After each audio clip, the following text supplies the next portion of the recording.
introduce the next panel.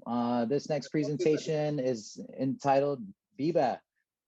This is titled Independence is the Natural Way to Be, A History of Guam's Resistance to Colonization and Desire for Sovereignty, which will be presented by Ms. Lola Victoria-Lola Guerrero and Dr. Michael Lujan Bevacqua. The abstract reads, independence is the natural way to be. In Guam's history, every period of colonization has been met with resistance from CHamorus with a desire for independence and sovereignty.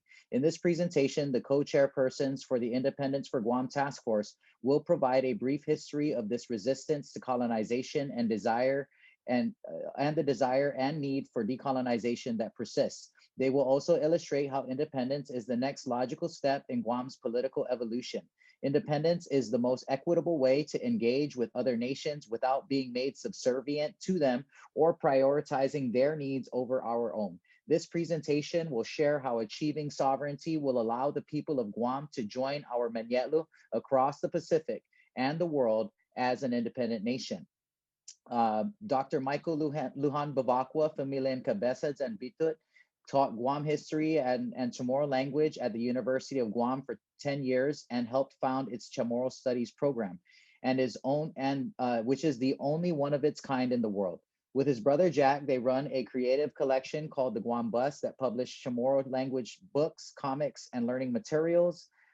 He also hosts a weekly podcast for independent Guahan called Fanatsu, and he is also the co-chairperson of the Independence Task Force for Guam and is a member of the Commission on Decolonization. Ms. Victoria-Lola Guerrero is the managing editor of the University of Guam Press. She teaches women and gender studies and has taught creative writing and other writing courses at the University of Guam, Mills College, and Southern High School. She has a Master's of Fine Arts in Creative Writing from Mills College and a Bachelor of Arts in Politics from the University of San Francisco. Victoria has published a children's book, short stories, and essays, co-edited an anthology of Chamorro writers, and was the editor of Storyboard, a journal of Pacific imagery, for 3 years. Victoria has written several articles and produced 2 short films critiquing the U.S. militarization of Guam and expressing the need for Chamorro self-determination, which are available online. She is also the co-chair of the Independence for Guam Task Force and is actively involved in organizing the community to fight for Chamorro self-determination and express their concerns about the U.S. military buildup. Seduas Maasi, Dr. Bevacqua, and Ms. Leon Guerrero, the floor is yours. Please proceed. Hafiday, thank you so much for having us. We wanted to start first by sharing our mission. Our task force is supported by a larger organization called Independent Guahan. Our mission is to empower the Chamorro people to reclaim our sovereignty as a nation. Inspired by the strength of our ancestors and with love for future generations, we educate and unify all who call our island home to build a sustainable and prosperous independent future. So we're going to go through some history first, and then we're going to get into the present and the future for independence. But let's go back. Let's remember Fauna and Puntan Itinituhonta, the start of the story of the people in this land. Let us remember that we come from strength, we come from ingenuity, we come from innovation, whether we are talking about the Ladi or we are talking about the Sakman. We also need to remember that at every period of our colonial history, there is resistance to colonization. And so from the very beginning of Spanish colonialism, especially as our ancestors realized that the introduction of Spanish ways and of Catholicism were threatening our own ability to practice our own values and our culture, there was resistance in the form of battles made, and there was a 27-year war that ensued, and there were constantly reminders from different speeches that have been recorded from this time that that anybody coming from the outside is trying to impose their ways upon us, and that we must remember that we know what is best for ourselves, that we must not lose courage, but we must always fight for our right to be ourselves in our homeland. Even after the wars are over and Spanish colonization takes place, the Chamorro changes, but still remains distinct in terms of its identity. In the Spanish period, especially the 1800s, we see the Chamorro reborn in a modern context. And we also see the first elements of a national longing and a national identity. We see it in the stories of Juan Mala, who tricks the Spanish, and Mestizo Chamorros, who tricks them into giving up the things of their privilege. We also see it in the historical examples of people such as Luis Baza, who challenged the corruption of the Spanish government in Guam, and Jose Salas, who in the name of Chamorro nationalism assassinated a Spanish governor. Even at the turn of the century, when the United States basically wins Guam as a spoil of war at the end of the Spanish-American War in 1898, as early as 1901, 32 prominent residents of Hagåtña signed a petition basically saying that the United States was giving them less rights than they had even had under the Spanish. And essentially we're saying, at the very least, give us the same rights that you give your own people. And so, you know, I think that this opening line is really important. A military government at best is distasteful and highly repugnant to the fundamental principles of civilized government, and peculiarly so to those on which is based the American government. So as early as 1901, our people were recognizing that we want the rights that you fought so hard for and that you are now denying us. And so, you know, this is important for us to remember even today, that speaking out against American government is a very American thing to do. And I think a lot of our ancestors in this time period used a lot of the terms and the ways of expressing themselves that came from the American government to speak out against it. For the 32 months of Japanese occupation, the Chamorro people suffered greatly. But it was also a time in which the Chamorro people reminded of the strength within themselves. Former war survivor and former delegate Ben Blas, in his article Chamorros Yearn for Freedom, was reminded of that even as he was surrounded by all of these examples of the military might of the United States, it was the Chamorro spirit which strengthened him, which gave him power, and which sort of which kept him in awe until the end of his days. And we can see this very prominently, not in all the stories of suffering, which we often tell this time of year, but in the stories of strength. And I want to highlight on the left of this image the men of Maritzo, the men of Malesu, who, when faced with the possibility that the Japanese would wipe out their entire village, decided to rise up. And prior to the Americans liberating the island, they liberated themselves by killing the Japanese that were holding them prisoner. And then as we see, again, another flag raised again above Hagåtña, the US flag once again, our people realized rather quickly after the war that, you know, the United States had essentially reoccupied the island, and this time taking much more land. And they found this to be unjust, particularly when people were giving up their livelihood and their family lands and their connection to that history, but also to that ability to survive off the land that was turned around and being used for recreational areas, as we see in this image here. And, you know, so, you know, our people in most famously walked out. The Guam Congress walked out and received a lot of national and international attention for this, because at a time when the US is proclaiming democracy here in Guam, they were denying us basic rights. The Congress was saying they just wanted the right to be able to make decisions for themselves, and essentially called out the hypocrisy that they had taken land from people who they had not given citizenship to. And so as a result, Guam is given the Organic Act and a lesser degree of citizenship that we still have today. And I think that this is an important time for us, because it was really, it's really important to draw the connection to land here, that this land has always been part of who we are, and that in the fight for land, we are also fighting for our ability to sustain ourselves in our homeland. And so I think that is what resonates in all of these moments in history.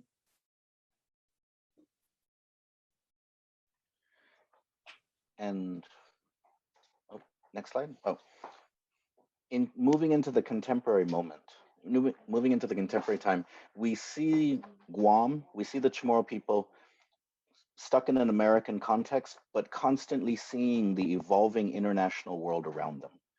And so it's always important to remember that colonization, we feel it might connect us to things, but actually colonization isolates the colonies. It determines how colonies are connected to things. And so what Guam has experienced since the passage of the Organic Act is seeing around us people in the Pacific negotiate with their former colonizers to achieve freely associated status, independence, and much of the world evolve and change and become more interconnected, while Guam remains firmly stuck, always forced to look to the United States, always forced to wait for the United States, and always forced to get permission from the United States. But we see that in recent generations, there has been more and more effort to open up the possibilities for the island by decolonizing, by seeking to join the world. And we see at the top there in FESPAC in 2016, where people around the island met thousands of people from other islands across the independent Pacific, learning about how they live, how they're able to dictate their future in ways that Guam is not, to then trips to the United Nations, where those of us from Guam can see all of the flags of the world united, but our flag consists noticeably absent. To large protests such as the Fanogi Coalition, the Fanogi March for CHamorus Self-Determination on September of 2019, showing that there is a strong desire amongst the community for something different. Absolutely. And so I think transitioning into what independence offers, at the heart of every moment in history that we've shared, and at all of these acts of resistance, and there's many, many, many more that have occurred over the last 300 to 400 years, is this desire for sovereignty. All people have a right to self-determination, right? We all have this right to decide what we want for ourselves, and that is at the heart of these movements. And so I think this image also from the Fanogi Coalition's march shows that the people of Guam are united under this beautiful island, right? This flag that represents who we are, but we're also marching forward, wanting more voice, more representation, more ability to decide for ourselves what we want, right? And more than anything, to redefine ourselves in the world so that we are no longer seen solely as the tip of someone else's spear, but as a prosperous, successful, independent nation. And what does it, and being the tip of somebody else's spear, it's a very colonial proposition. And we have to think about how that status affects us. We often hear that we can't become independent because of the dangers that would be associated with the United States not being in charge of our future. But when we actually look at the Pacific and the world today, you could argue that the United States puts Guam into danger because to the world, we are the tip of its spear, nothing else. No other ability to define ourselves as a bridge across Asia to the west, east and west, as sort of a place where many cultures can connect. Instead, we are one side of the world against the other, one country against the other. And it's important to remember here that even if we're talking about independence and we're talking about defense, independence doesn't mean that the United States leaves automatically. It doesn't mean that the US gets kicked out. But one of the most important things to remember is that independence is sovereignty. It gives Guam the ability to have more power and say over things such as the military presence on the island. And so, for example, if for people who are worried about the environment, about the military increases to the island, for people that are worried about cultural sites, cultural artifacts, for people that are worried about destructive types of training, as a territory, you can't do much, but as an independent country, you would have the ability to sit with the United States and outline through treaties what they can do with their presence, what they can't do, and also how Guam could be compensated for that presence.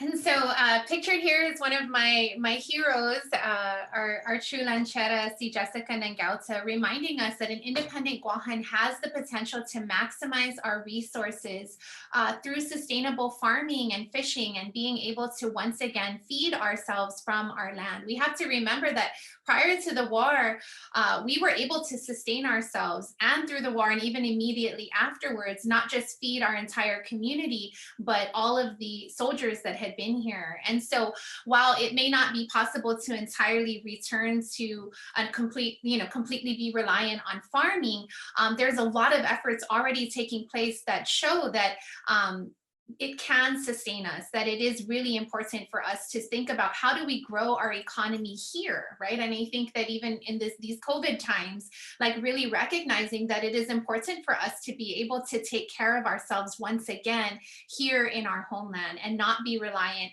solely on imports that are so expensive because of limitations like the Jones Act, as was mentioned by previous presenters. Instead, Guam would be able to control its port. As an independent nation, we don't have to only be strategic for military purposes. We could also be strategic for as a place where food comes in and out, right?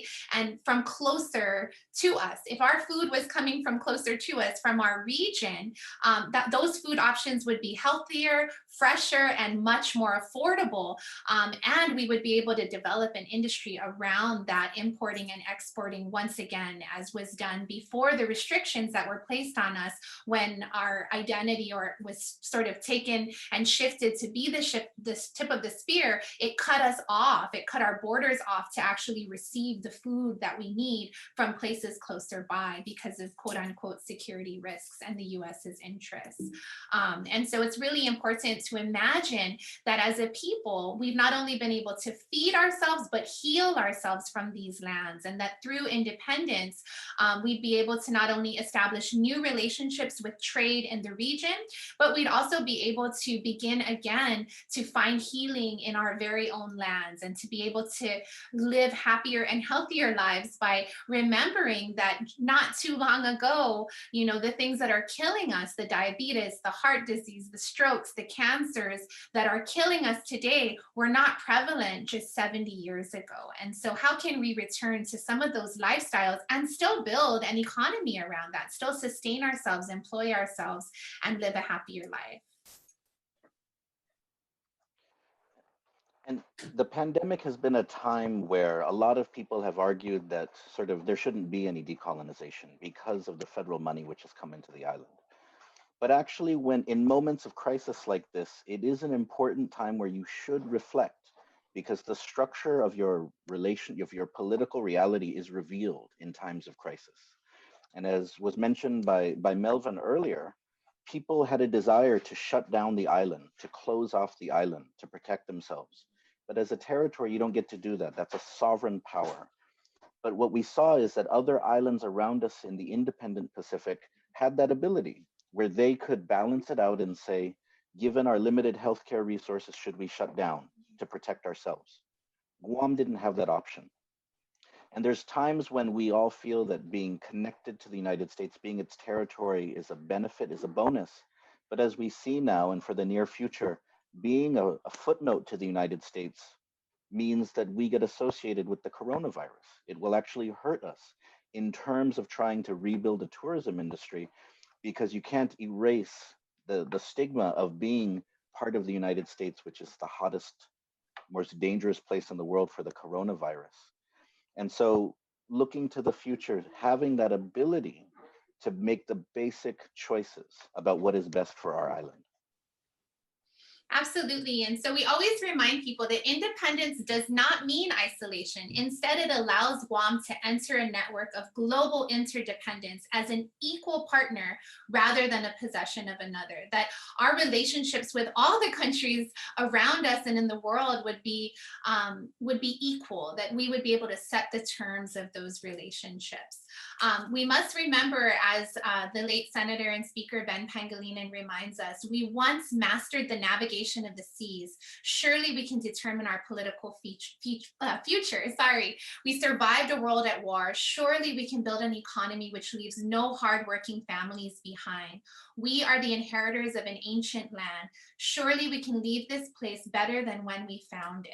And so I want to leave you with this beautiful image of these young people at a protest, reminding us to be strong, respect our island, and simply love being Chamorro, because at the end of the day, we have all we need. Guahan means we have, and we have to believe in ourselves. One of the most disheartening things that happens every time I talk to new people about independence is their immediate gut reaction is, we can't govern ourselves. We're too corrupt. We don't know what to do. Look at our leaders. And it's so sad that we've actually lost sight of the incredible leaders around us and all the amazing things that we are doing, and really not thinking of what's possible, trusting in ourselves to be able to envision something better. So we want to pose this question to you to ponder.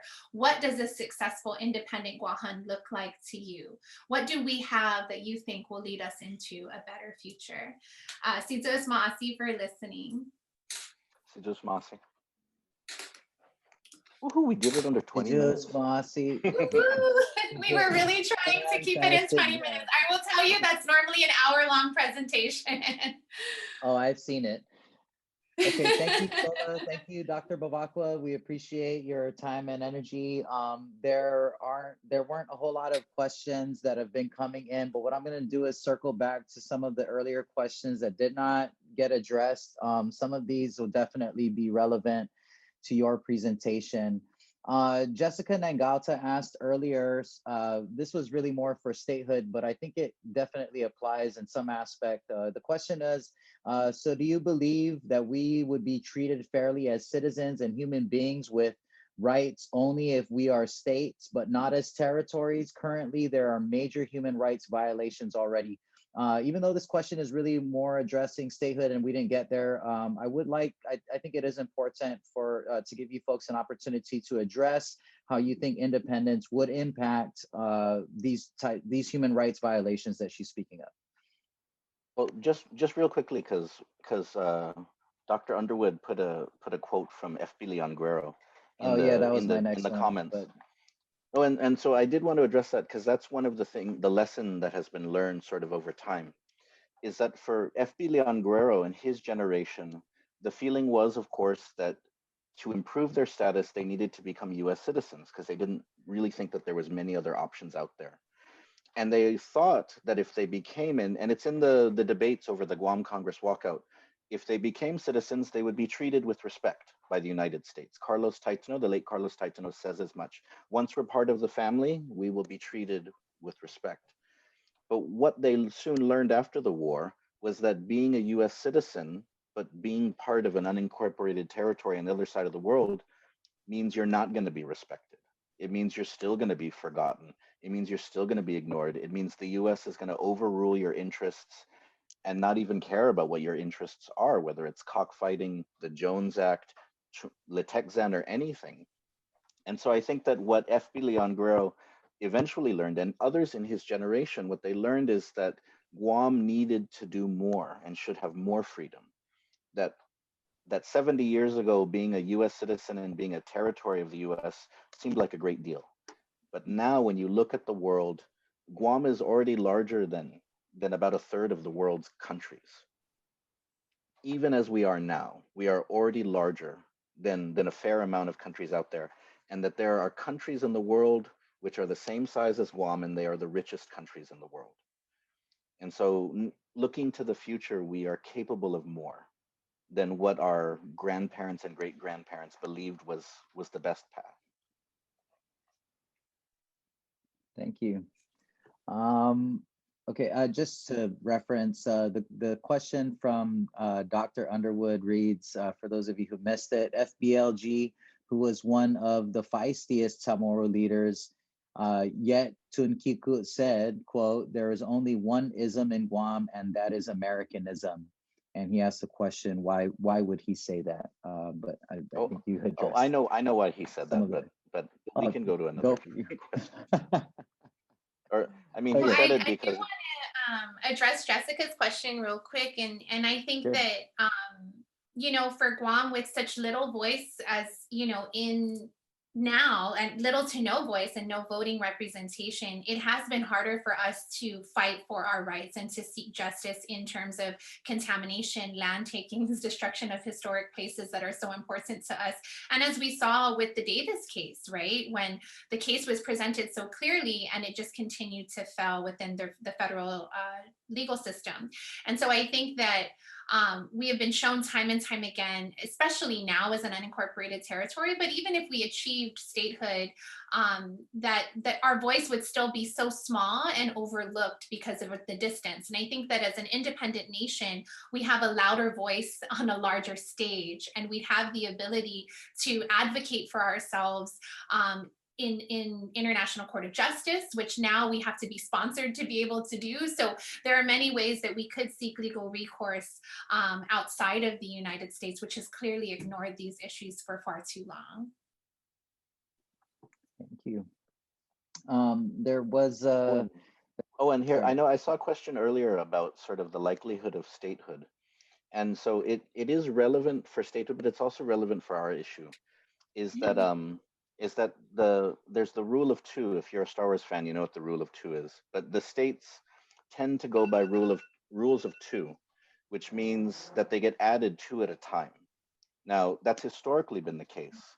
But one of the things is that when the US decides to deal with one issue, it creates possibilities for a second issue.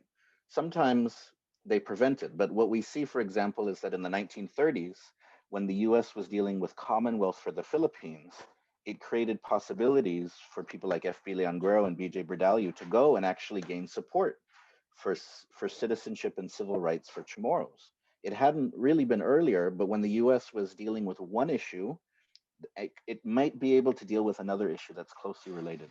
Now, that's the case for statehood, and it could also be the case for the other political status options too, which is that if one is moving ahead, it creates the possibilities for a second to also sort of move ahead based sort of catching that momentum as well. And so that could be one of the possibilities if in the near future Puerto Rico is dealt with, however it decides to go, statehood, or if they decide to actually sort of give in and allow the people to choose a real option, it could create an opportunity for Guam to sort of to move in and take advantage of the fact that the US, which doesn't talk about these issues, is finally talking about these issues. And if we have a great story and we have a compelling narrative and we make the case and we don't let up, we put the pressure on, then we may be able to get some traction too for our own movement. Chime in on that. Thank you. So We don't have time. we got time for one more question for these folks. The last question is from Colin J. Cruz. With being a strategic spot in the Pacific, shouldn't that be a lever for negotiations with the US? Absolutely. I think that currently it's really interesting. Like we saw this a lot with the when the EIS came out, right? That it's sort of like we're getting so much out of it. Like it was sold to us as our economy needed the military buildup. But in reality, there is a complete imbalance in how much the US takes from us and how much we actually get in return, right? But that's never the rhetoric used around this situation. Is always that we should be grateful, that where we have it better off than others, that the US does so much for the island. But in reality, when you look at other places that are able to even negotiate a status of forces agreement, they are able to negotiate foreign aid. They are able to, lease the land the US occupies. And these are things that are put into a treaty, which we don't have the power to do today. So I think that for a lot of people who are made uncomfortable by the idea that independence means, as Maguette said, kicking the US out or ending the bases. It doesn't have to. Think of all the independent nations where your relatives are stationed in US military bases. They are able to negotiate the terms of that relationship. And we don't have that ability at all today. So that is something that we would benefit from as an independent nation, because it would be on our terms. Zeus Mossy, we are about 2 minutes over time. So we're going to go ahead and wrap it up. I want to thank Dr. Bevacqua and Ms. Lujan Guerrero for their presentations, as well as Mr. Adrian Cruz representing Free Association and Mr. Dewey Huffer representing Statehood. I'd also like to give my thanks and acknowledgement to Dr. Madrid and the MHC team for hosting this conference. Thank you folks for having us and providing us with an opportunity to share information about this very important topic, and more importantly, the specific information regarding the task forces.